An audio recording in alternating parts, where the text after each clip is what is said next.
అంచనా. అయితే నేనేమంటున్నానంటే, పవన్ కళ్యాణ్ పదే పదే ఒక మాట అంటున్నారు.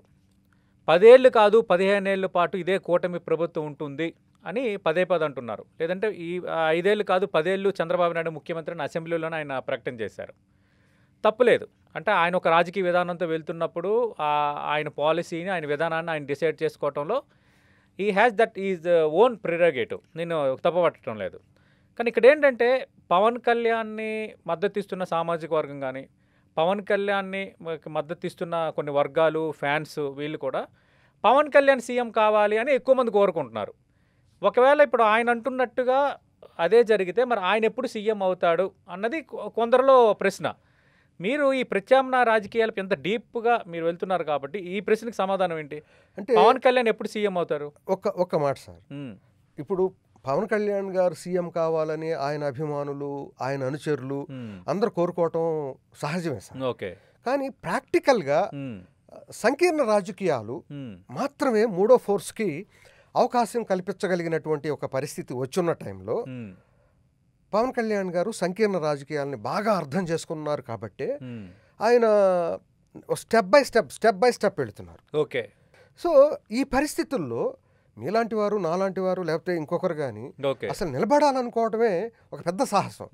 అందులో పవన్ కళ్యాణ్ గారు చేసింది ఇంకా పెద్ద సాహసం అనిపిస్తుంది. ఎందుకంటే ఆల్టర్నేటివ్గా నిలబడాలనుకోవటం not an ordinary thing. Okay. ఈ సంకీర్ణ రాజకీయాలని ఆయన బాగా అర్థం చేసుకున్నారు కాబట్టి ఈ సంకీర్ణ రాజకీయాలతో మనం కొంతకాలం, నేను కాంగ్రెస్ పార్టీ దాదాపు 40 సంవత్సరాలు బ్రాహ్మణ సామాజిక వర్గంతో నడిచింది. అంటే కాంగ్రెస్ పార్టీతో ఇంకో అదేవిధంగా కమ్మ సామాజిక వర్గం కూడా. ఇంకా ఎవరైనా కూడా మూడో ప్రత్యామ్నాయం రావాలంటే ఒక కులానికి సాధ్యం కాదు ఎక్కడ కూడా. అంటే అది కూడా కాస్త ఫోర్త్ ప్లేస్లో ఉన్న వాళ్ళకి అసలు కష్టమైంది. ఆర్థికంగా కానీ సామాజికంగా కానీ పొలిటికల్ కంట్రోల్ లేని సామాజిక వర్గాలు ఆయనకి మద్దతుదారులు. ఓకే. మీరు అన్నట్టుగా సంకీర్ణ రాజకీయాలు ఓకే. కానీ సంకీర్ణ రాజకీయాల్లో ఇంకో విషయాన్ని కూడా మీరు గమనించాలి. సంకీర్ణ రాజకీయాల్లో శాశ్వత మిత్రులు ఉండరు, శాశ్వత శత్రువులు ఉండరు. మన ఆంధ్రప్రదేశ్కే వద్దాము. 2014 కంటే ముందే తెలుగుదేశం పార్టీ ఎన్డీఏలో ఉంది. చంద్రబాబు నాయుడు ఎన్డీఏ కన్వీనర్గా ఉన్నారు. చాలా కీలక పాత్ర. తర్వాత మళ్ళీ డివిజన్ వచ్చింది 2004కి. మళ్ళీ 2014లో కలిశారు. మళ్ళీ 2019కి డివిజన్ వచ్చింది. మళ్ళీ 2024 ఎన్నికల్లో కలిశారు. నితీష్ కుమార్ అప్పుడు ఎన్డీఏకి దూరం, ఇప్పుడు ఎన్డీఏకి దగ్గర. అంటే శాశ్వత మిత్రులు, శాశ్వత శత్రువులు సంకీర్ణ రాజకీయాల్లో ఉండరు అనేది క్లియర్ కట్గా కేస్ స్టడీస్ మీద కనిపించే అంశం. కరెక్ట్. మరి పవన్ కళ్యాణ్ ఎల్లకాలం ఇదే కూటమితో ఉంటారని గ్యారంటీ ఏంటి? ఆయన కూడా రేపు పొద్దున్న సిచ్యువేషన్ బట్టి మారుతారా?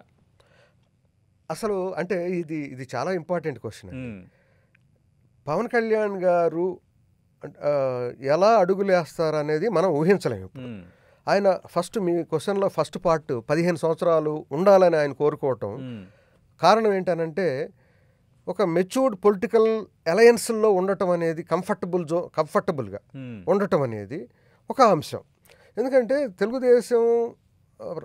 తెలుగుదేశం చంద్రబాబు నాయుడు గారు మొదటి నుంచి సంకీర్ణ రాజకీయాల్లోనే ఉన్నారు. ఆయన ఎవరితోనన్నా పొత్తు పెట్టుకున్నప్పుడే అధికారంలోకి రావటం మనం చూసింది. సో ఆయనకి వేరే పార్టీల ప్రాధాన్యత తెలుసు.